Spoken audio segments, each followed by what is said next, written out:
Bien, nos acompaña en el espejo de hoy el profesor de historia, futuro licenciado, le queda poco, ya nos va a contar él. Para ser licenciado en historia estudió en la Universidad Nacional de Córdoba, Cristian Primo. Joven, por cierto, muy joven, apasionado por la historia. ¿Cómo estás, Cristian? Bien, bien. Gracias, Fabián, por la invitación. Bueno, Cristian, vamos a hablar de la historia y de tu historia. Bien. Que también forma gran parte de la desafío. historia, porque yo siempre digo en este programa que la historia individual de las personas hacen a la gran historia colectiva, ¿no? Claro, sí, es un Plejánov, el maestro de Lenin, decía eso justamente. El rol del individuo en la historia, y le da una importancia muy grande. Así que creo que esperemos... Seguramente me lo copió a mí, se lo copié a él. Claro. Cristian, ¿desde cuántos años haces que sos profesor de historia? Profesor de historia hace aproximadamente unos 10 años. Egresado de la Universidad Nacional de Córdoba. Universidad Nacional de Córdoba, hace un poco más de 10 años que doy clases, ya una década dando clases. Una década dando Sí, clases. Que sí, es toda sí. una historia también. Que es toda una historia, sí, acostumbramos a medir el tiempo, a separarlo en etapas, Ajá. en procesos. Y después tenés, digamos, vas a defender tu tesis. Sí, técnicamente, de acuerdo a los tiempos, en un mes o un poquito más voy a estar defendiendo mi tesis de licenciatura, que es un trabajo de investigación sobre nuestra ciudad también. He trabajado la cuestión de la desestructuración, la desindustrialización del polo químico fabril militar aquí de la ciudad y de Río Tercero, de Río para la gente Tercero. que nos está viendo en otro lugar, que históricamente ha sido digamos, un polo químico, el polo químico más importante del interior del país, Sí, ¿no? sí, sí, sí. No sé si me equivoco, pero me parece que Para es nada solamente comparable al de Bahía Blanca. y Nada más ni algunos. nada menos. Nada más ni nada menos, sí. Bueno, tuvo una etapa de los 90 complicada y esperemos Claro. que la que se está presentando no sea compleja como la de los 90. Sí, ¿no? gran parte de ese trabajo de mi tesis tomo 1975, 1995, tomo ahí esos 20 años y analizo un poco la estructura, que es lo que ocurrió, ¿no? Con este polo, este centro de producción militar, industrial y química, y cómo se fue desestructurando de acuerdo a las políticas de ajuste neoliberal. Bueno, todo un tema. Todo un tema, Todo sí. un tema porque parece cíclico todo, Sí, sí, la tesis resulta buena, en una de esas a futuro puedo llegar a hacer algunas copias para si alguien le quiere leer. Está Va a bueno. ser puede llegar a ser interesante para alguien, sí. ¿no? Cristian, bueno, vamos con tu historia. Bueno. ¿Vos nacés en Río Tercero? Soy nacido en Río Tercero, sí, 23 de junio de 1977. Ahí el 23 de junio las festividades de San Juan. Y en los albores. En el invierno. Y en los albores de la dictadura militar. Ya con más de un año consumada la... Dictadura cívico-militar. Sí, el proceso cívico-militar, ya con un año y algo en marcha. Y el Mundial 78 me ve cumplir un año, justamente ese día de la final me festejan el cumpleaños. Cumpleaños al que nadie fue porque había algo más importante que era festejar el Mundial. Claro, el día de la final fue tu cumpleaños. El día de la final hicieron mi cumpleaños, Ajá. y porque era domingo y bueno, siempre mi mamá cuenta eso, que mi mamá, mi madrina cuentan eso, de que fue el cumpleaños con menos gente porque toda la gente se había ido a festejar a la tarde. Claro, ¿quién iba a ir a mi cumpleaños si Argentina era campeón del mundo? Era campeón del que es lo máximo que uno puede festejar. Sí, el campeonato del mundo. Sí. En lo particular yo lo disfruté mucho más al campeonato mundial del 86, cuando pasan los años lo ves en retrospectiva, claro. ¿No? Cuando pasan los años y te podés analizar la historia, sí. No porque no haya sido legítimo el triunfo de Argentina, ni mucho menos en el 78. Yo ya era un niño que estaba en la primaria y lo recuerdo, y la alegría y la felicidad y rezar para que Argentina claro. ganara cuando iba a la largue con Holanda, pero digo, mirá cómo es la historia, cómo va atravesando capas, que cuando pasan los años me encuentro en 1986 haciendo el servicio militar y lo disfruté más a ese mundial, el del 86, porque además me parecía que tenía mayor legitimidad, ¿no? Jugado afuera, Claro. con un Maradona descollante. Y además ganándole al rival, Alemania. digamos, sí, a Alemania en la final y eliminando a Inglaterra. Nada más ni nada menos. Claro. Claro, bueno, ahí después vamos a llegar a ese Claro, punto, ¿no? sí. Que tiene mucho que ver con, digamos, lo dice el propio Maradona eso. Fue muy importante por el hecho de ganar, no porque se pueda comparar un encuentro de fútbol con una guerra, pero era casi simbólico. Era, ¿no? exactamente. Era casi simbólico en su momento. Los símbolos en las sociedades humanas son quizás fundamentales o trascendentales y un gran símbolo es la conquista de ese mundial o la eliminación de Inglaterra y de la forma en que lo hace Maradona, bueno, Sí. ya es mitológico. Claro, es como que hay Maradona ejemplifica dos países, ¿no? El país de la trampa con el primer gol, Sí, que lo hace con trampa, con la mano, pero con un ingenio que no se da cuenta el arquero Sí. y algunos defensores. Y el segundo gol que es antológico, es un gol, digo, para mí sí. Maradona viene siendo como Prometeo para los griegos, A ¿no? ver, ¿por Porque qué? le roba el fuego a los dioses y se lo da a la gente normal, a la gente común. A la gente normal, parezco Michetti cuando dijo la gente normal, ¿no? Y los pobres. Claro, y eran los pobres, la gente. Sí, De dijo alguna forma, la gente normal y los pobres, como Claro. si los pobres no fueran gente normal. como si no fueran gente normal, Algo pero como así. lo que quiero decir es que de alguna manera Maradona en el primer gol es el robo a los dioses, eran para nosotros en aquel momento algo inalcanzable, pero eran dioses negativos o dioses malos, Inglaterra, el Imperio, los Estados Unidos, y Maradona de alguna forma le roba el fuego con la mano y luego con el segundo gol, que es el más bonito de todos los tiempos. Qué buena metáfora la primera, le roba el fuego con las manos, ¿no? Exactamente, le roba el fuego con las manos y con su mano, y luego el segundo gol, que es el más bonito, nos entrega el gol más bonito de todos los tiempos. Es decir, de alguna forma dice, bueno, he robado, una especie de Robin Hood que viene a hacer justicia a través de un partido de fútbol.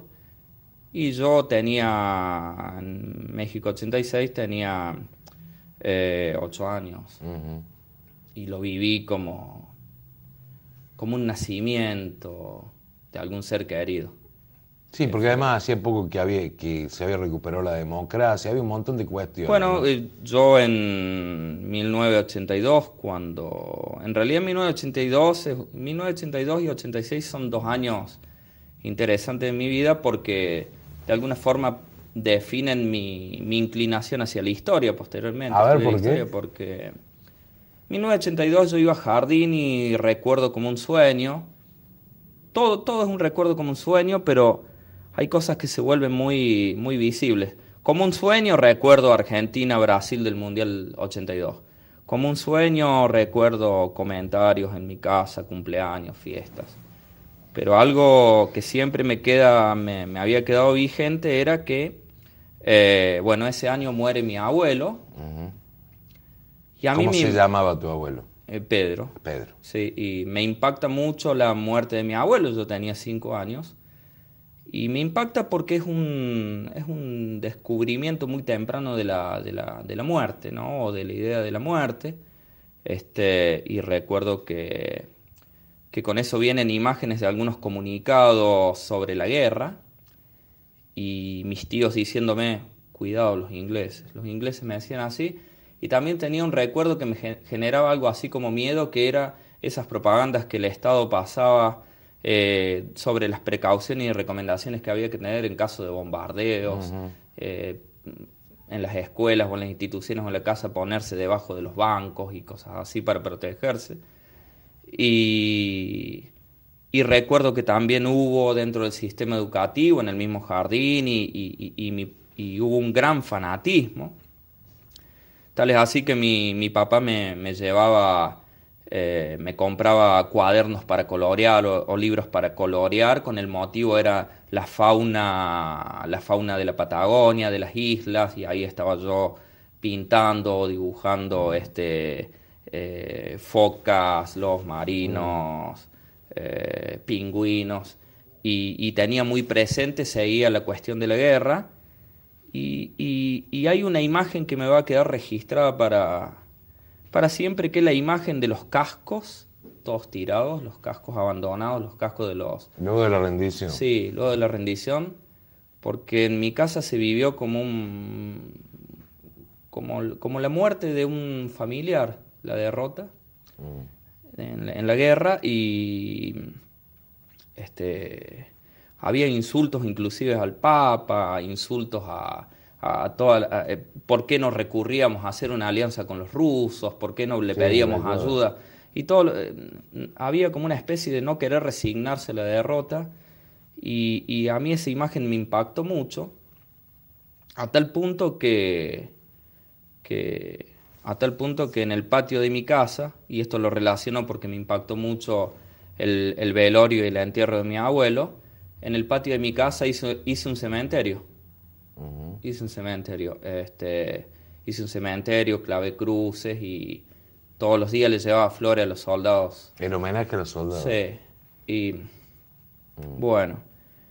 Después, Y eso bueno, es como que fui... hace un clic en tu vida eso. Eso hace un clic en tu infancia, digamos. Sí, principalmente mis familiares que me derivan directamente a un psicólogo.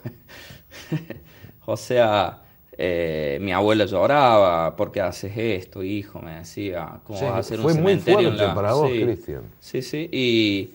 Y yo fue mi forma, después con los años me di cuenta que fue mi forma de canalizar un poco ese encuentro tan temprano con la muerte de mi abuelo, haberlo relacionado con Malvinas, con la guerra, con la derrota, con lo que perece, con lo que muere, ¿no?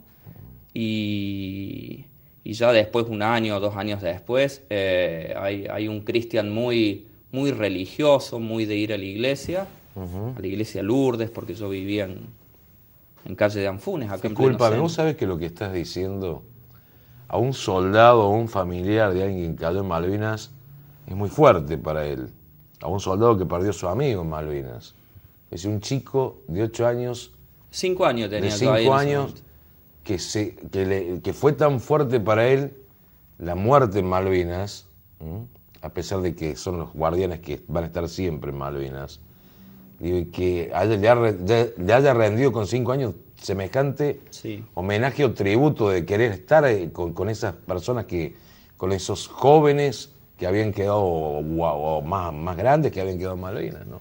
Y en esa etapa de los 5 a los 8 años, del 82 al 86, mis preocupaciones trascendentales van a pasar a ser, ejemplo, empiezo a leer muchas historietas, una literatura juvenil.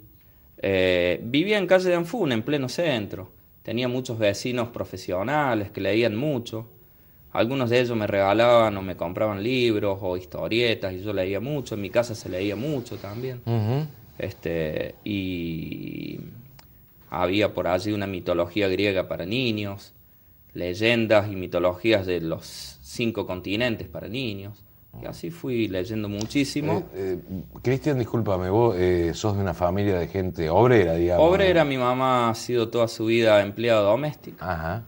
Y mi papá un cuentapropista, tallerista. O sea, sí, exactamente. Con mucho esfuerzo, como muchos de nosotros. Sí, nuestros viejos han laburado para... Y familia de tíos, abuelos, ferroviarios. Ajá. Ferroviarios. Mirá si tiene que ver con la historia. Ferroviarios de y peronistas, o sea, y por parte de mi abuelo, y radicales por parte de mi abuela. Así que las discusiones políticas en la década del 80, en el almuerzo y en la cena, estaban casi prohibidas en mi casa, porque decía, de eso no se habla, de política. Vos sabés no que se en habla. muchas familias ha ocurrido eso. Y de religión tampoco se habla, porque era una temática para mí. Y yo introducía la cuestión histórica porque me había empezado a apasionar mucho la batalla de San Lorenzo, específicamente. Ajá. Así que me lo pasaba dibujando la batalla de San Lorenzo. Con la diferencia que en la batalla de San Lorenzo siempre ganábamos. Argentina siempre derrotaba a España y a quien fuera. También empecé a dibujar las invasiones inglesas, cómo le ganábamos a los ingleses. y yo se lo explicaba para el deleite de algunos y para el aburrimiento de otros, vecinos, familiares, amigos, como le habíamos ganado a Inglaterra en las invasiones inglesas, como le habíamos ganado a España en la batalla de San Lorenzo, y que Malvinas no importaba, era 2-1 en todo caso. Y Vos sabés que yo siempre lo pienso de esta manera, se lo he dicho a veteranos de guerra de Malvinas. Muchachos, ustedes no perdieron la guerra es injusta por naturaleza, pierde la humanidad. exacto. Pero digo, si no hubiera sido por ellos, la democracia no hubiera llegado tan rápido a la Argentina. O sea, se sacrificaron de alguna manera, lucharon sin saberlo tal vez, Sí, fue por uno la recuperación de democrática, los ¿no? factores fundamentales de la recuperación O democrática. sea, ganaron una guerra. Claro, Vaya que la ganaron. sí, principalmente la guerra aquí interna, ¿no? Y interna no en el sentido, no estoy hablando de la teoría de los dos demonios, que nadie lo malinterprete, Sí, sino sí. la batalla interna que teníamos contra el proceso, digo, o sea. Tengo recuerdos del 83, el regreso de la democracia, ir con mi papá, porque mi papá es muy radical, ir A verlo, Alfonsín. me acuerdo de haber ido a verlo a Alfonsín, y después de la cena de los radicales que se hacían esos cierres de campaña, venir caminando toda la columna de gente por la calle Vélez Arfiel y Libertad, dando como una vuelta olímpica, la gente con las banderas, y se entremezclaban los socialistas, los comunistas que asomaban la cabeza también, y hasta algún peronista que veía que Luder era una continuidad de la expresión de la AAA o de lo más nefasto del peronismo, digamos. Se involucraba con Alfonsín. Y que se involucraba con Alfonsín. Y yo, sin ser ni radical ni peronista, simplemente tenía una intuición política que siempre le tenía, una intuición, una política, de por ahí olfatear que está mejor y que no tanto. Cristian, digo, te pregunto y después seguimos con cómo se desarrolla después tu vida para comenzar a estudiar historia, Sí. ¿no? Digo, Alfonsín está quedando, o sea, la historia le está haciendo justicia de alguna manera a Alfonsín, ¿no? Te lo pregunto como historiador, digamos. Claro, porque, bueno, le tocó el periodo más difícil de transición de la dictadura a la democracia, y no fue gratis, porque ya en los 80 se perfiló otra forma de...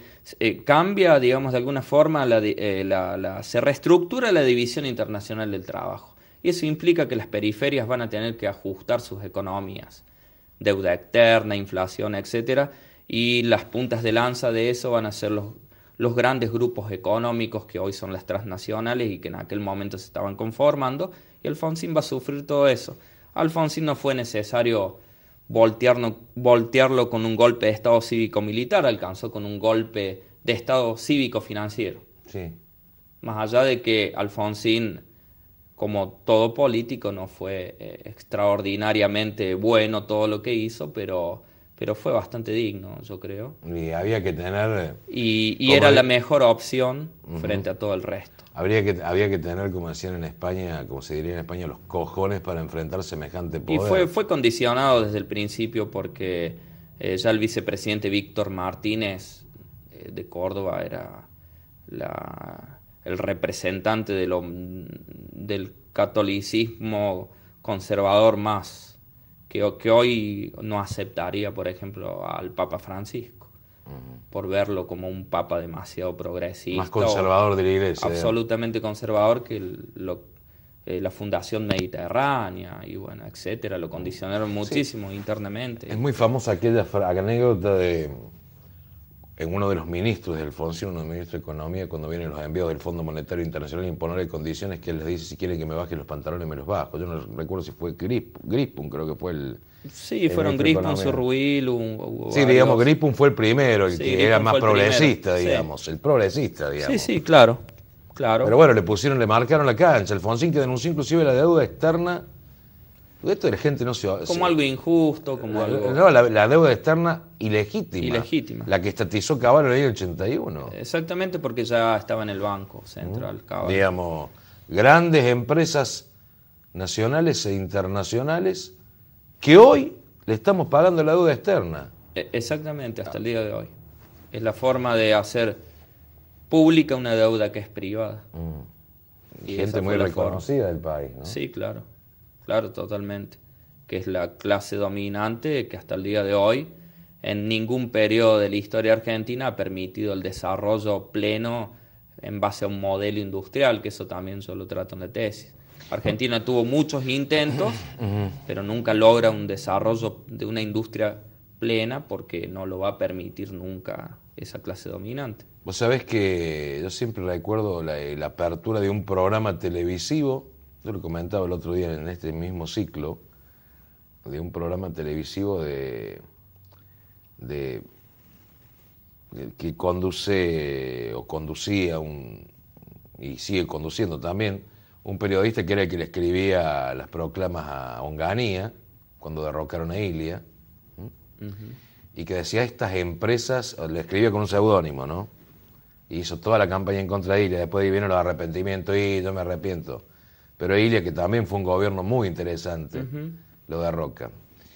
Y decía, a estas empresas a las que les interesa el país. Búscalo en YouTube. En YouTube está. Estoy hablando de hora clave, estoy hablando de Mariano Grondona no lo iba a decir, pero no me anima. No, ya está, decilo, y yo también lo digo. Y a estas empresas a las que les interesa el país, muchas de estas empresas a las que les interesa el país son las empresas que se beneficiaron con la estatización de la deuda, claro. Esas que auspiciaban ese programa. Exactamente. O sea, no les interesaba nada el país. Sí, era la hora clave para ellos. Bueno, está bueno. Sí. Cristian, bueno, ¿estudiás en el secundario en dónde? El secundario lo hago en el comercial y en la Escuela Nacional Superior de Comercio. Y termino en el 94, pero termino con muchos problemas domésticos en mi casa, etcétera, muchos conflictos, y entonces eso me afecta muchísimo, a tal punto que me llevo muchas materias. Ajá. Y como eran varias materias y tenía que presentarme mesa a mesa, la cruzo a Hilda Piedrabuena y me dice, venite, pedí el pase, venite al SEDMA, que ahí lo terminas de 10. Bueno, te va a costar Hilda nada. Siempre te tiende una mano, yo no sé cómo, pero te tiende una mano obligándote a exigirte, ¿no? 2 veces en mi vida Hilda ya me tendió pero te tiende una mano no siendo gratis esa mano, sino que vos te muestra el camino por donde autoexigirte. Sí, claro, porque ¿no? en ningún momento me dijo, vení al SEDMA que te voy a dar el título. No, me dijo, vení al SEDMA que vas a poder continuar y recibirte. Me recibo en el 98, obtengo el título en el 98 secundario y me voy ya en el 99 a Córdoba. ¿Cómo, digamos, a ver, cómo es esa decisión? Digo, me voy a Córdoba a estudiar. Así. Sí, en lo cual estaba muy en duda si era filosofía, historia o letras. Clásicas, porque la inclinación siempre más fuerte había sido hacia las letras y principalmente clásicas por había leído mucho más mitología griega, lo griego y más la literatura antigua. La clásica también, ya a esa edad había leído muchísimo, una gran colección de libros leídos, no coleccionables solamente. Muchas historietas también, leíamos muchas historietas porque me gustaba mucho dibujar y el dibujo. ¿La novela histórica te gusta? La novela histórica me gusta hasta cierto punto, por ahí no tengo demasiado tiempo de leer novela histórica, porque me atrae mucho más los análisis. Los ensayos, digamos. Los ensayos, los libros históricos en sí, no me deja mucho tiempo. Pero bueno, sí, hay novela histórica, pero me centré más en Borges, en literatura, en Borges principalmente, que considero el más grande de todos. Es complicado Borges para leerlo. Sí, yo lo leo, sí. Igual no lo leo sin ningún tipo de conflicto ideológico. No por la ideología, sino digo que es complicado claro. Hay que entenderlo por ahí. Sí. O a lo mejor no hay que entenderlo. Claro, sí. O sea que yo siempre digo de Borges, es una especie del Sarmiento del siglo XX.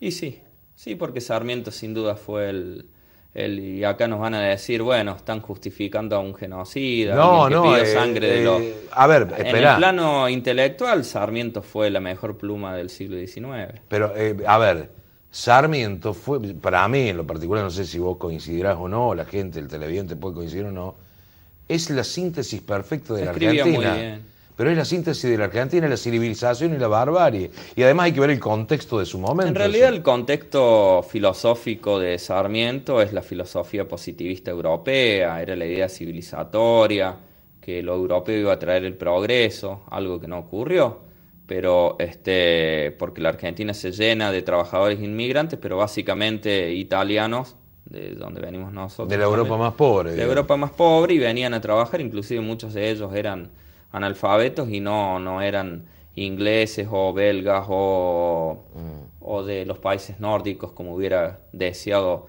Sarmiento, Avellaneda, Alberti. Ahora, fíjate vos, me quedé pensando, me quedé con lo de Sarmiento, por eso te decía esa ciclotimia de Sarmiento, ¿no? Sí. Intelectual, como decís vos. Sí, la mejor pluma del siglo XIX. La mejor pluma, sí. Vos leés el Facundo y vos decís, al Facundo lo... Igualmente él había dicho que en una ciudad como Buenos Aires, al principio del siglo XIX, con poca cantidad de habitantes, no era tan difícil ser la mejor pluma. O sea, no, era claro, un genio en esas sí, cosas. sí.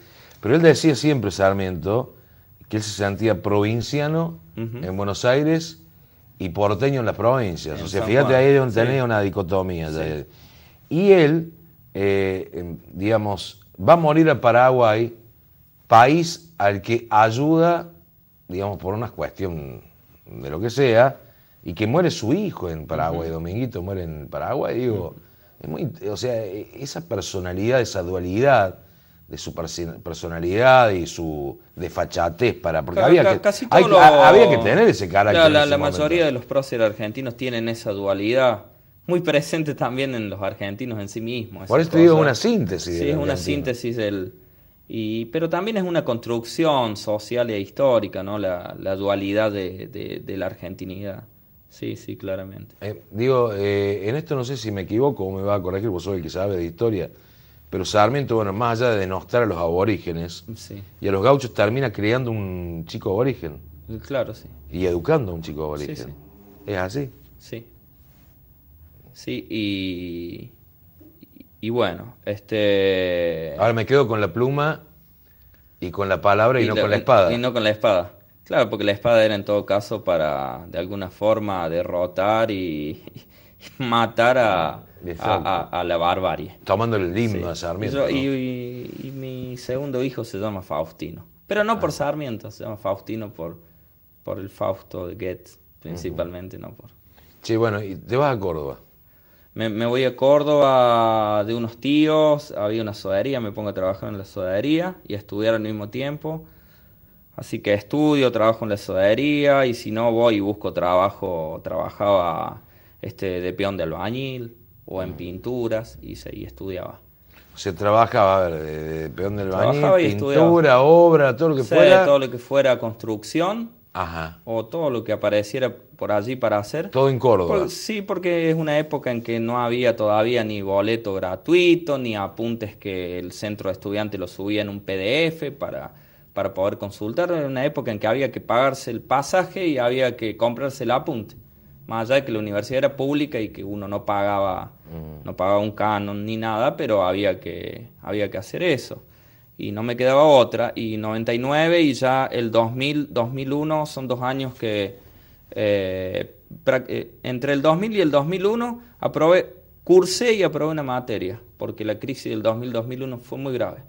O sea, directamente ahí, bueno, empecé a trabajar en una estación de servicio. ¿En Córdoba? No, acá en Río Tercero me tuve que volver por la crisis, tuve que dejar la universidad, venir a Río Tercero a trabajar y decidí viajar a Córdoba, a cursar viajando. Ajá. Así que principalmente estoy agradecido a todos mis compañeros de la estación que durante casi 5 años me permitían hacer turno nocturno para que yo pudiera viajar el otro día. Así que de 365 días del año yo dormía la mitad, la otra mitad no lo dormía en el colectivo, a veces iba...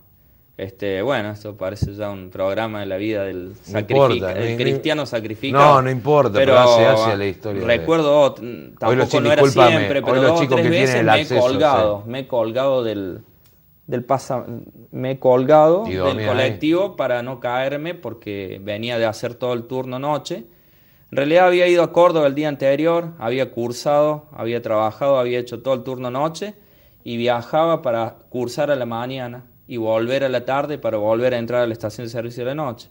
Así que dormía muy poco, tenía que estudiar y bueno, a veces las notas eran 7, a veces eran 8, pero como decía Mao en China, si tiene un 7 y es campesino, es un 10, está bien, porque un trabajador no le queda todo el tiempo para estudiar. Lo decía Mao Zedong. Lo decía Mao Zedong, sí, entre otras cosas. Bueno, no soy maoísta para nada. Pero no, digo, pero está bien, pero sí, digo... me interesa, o sea, amo todas las personas que dejaron algo que nos sirvan, de ejemplo, o algo, algún dicho, o una frase, algo. Una frase. Sí. Recién hablábamos de la guerra, bueno, ¿cuánto dijo, por ejemplo, John Lennon, o cuánto dijo Martin Luther King, o cuánto dijeron el mismo Pérez Esquivel en relación a la guerra? La guerra es la maquinaria de injusticia más dramática y trágica que puede sufrir la humanidad. Vos sabés que hay una particularidad de la guerra, y volviendo al tema Malvinas, y ya que vos te inclinás al tema de la historia a partir de ese hecho también, que vos con los veteranos de guerra que hablas, cuando vos hablas con ellos, ninguno te dice Malvinas tiene que volver por vía de la guerra al país, porque ellos saben lo que es una guerra, ellos lo vivieron, la padecieron. Yo al menos con todos los que he trabajado en el sentido para el programa, Sí. para los que he entrevistado, para Huella de la Media Luna, a los que he llevado a la escuela para que le hablen a mis alumnos estudiantes, como les digo estudiantes, porque el alumno no tiene luz, es la persona que no tiene luz, y como un joven no va a tener luz, tiene luz. Así que todos los que he llevado a la escuela, a dar una charla o lo que sea, siempre me he topado en ese sentido de que no se va a recuperar Malvinas mediante la guerra. O sea, te lo dicen los veteranos. Sí. El que dice el revés es el que no estuvo en la guerra de Malvinas. Claro. Bueno, con Cristian tuvimos la oportunidad, y con un veterano de guerra, de dar una charla en un barrio hace algún tiempo. Hace algún tiempo. Y yo decía que me parecía injusto y me parecía doloroso que algunos que no estuvieron en Malvinas se quieran apropiar de una causa que únicamente es de ellos, de los veteranos de guerra de Malvinas y de las familias que perdieron un ser querido en Malvinas, más allá de que el resto tengamos que acompañar esa causa. Siempre no es un mal argentino. Siempre ocurre esto en muchísimos países, en muchísimos lugares donde hay sectores que quieren apropiarse de ciertas causas. Por ejemplo, discúlpame, y no terminé el concepto recién. Sí. Y quienes se apropian de esas causas son los que dicen, no por las vías diplomáticas, sino que tenemos que volver a Malvinas, si es necesario, con una guerra. Digo, y el soldado, o el suboficial o el oficial, estoy hablando de los superiores que actuaron valerosamente y que llevaron con hidalguía el uniforme, son quienes te dicen, no, nunca más por la guerra, por la paz, por vías diplomáticas. Y por el contrario, los que se apropian de la causa son los que promueven, a lo mejor, la actitud más belicista. Más belicista, exactamente, sí. Sí, esas son las grandes contradicciones, ¿no? De las reivindicaciones cuando las reivindicaciones no tienen un fin, digamos, el fin que deben tener, sino que en todo caso tienen una finalidad más bien utilitaria o política.